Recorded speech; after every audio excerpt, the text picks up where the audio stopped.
All right, next question. I have drop hip on my unaffected side when I'm standing and put all my weight on that leg, but I don't do that on my affected side. What exercises can I do to prevent this? All right, so I had to give this one a lot of thought and try and visualize this. And I don't think there's any scenario where the leg that you're standing on, that hip can drop.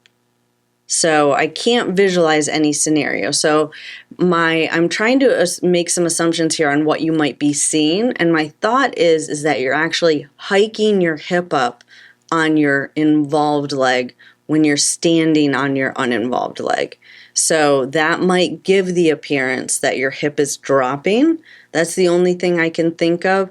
Or are you looking at your shoulders? Because sometimes I do see the uninvolved shoulder drop when you're standing on the uninvolved leg. So that's the only thing I can think of. But the thing that makes the most sense to me that would make this visual make sense is that you're hiking your hip up on your other side. So if that is the case, the main reasons why we hip hike, and I've talked about this in a lot of videos on YouTube, is either you're not bending your knee when you're swinging it through. So in order for you to clear your foot to clear the ground, just unconsciously, you're going to hike that opposite hip up so that your foot doesn't scrape on the ground. And if that's the case, hip hiking, due to not bending your knee, the thing you would want to work on is knee bending. Bending that knee, start laying down on your back, hanging your leg off the side. That's the easiest way to relearn kind of how to bend that knee. And then, of course, you would want to try and do that laying on your stomach, which is a lot harder, but that would be the end goal, is to be able to do it against gravity. And then in standing, and I've shown this a lot, but just resting your foot, your involved foot on a skateboard and just rolling that skateboard forwards and backwards, it does a couple of things.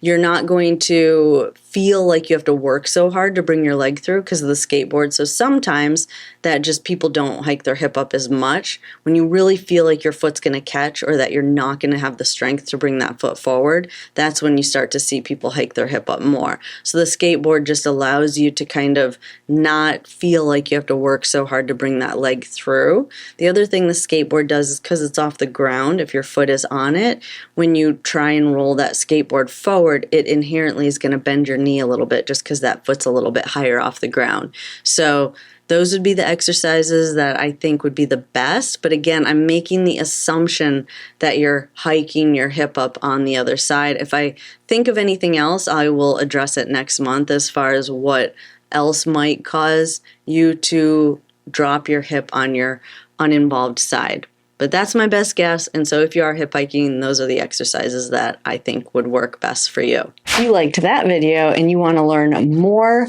exercises on how to improve your walking, definitely check out this video over here or that video over there.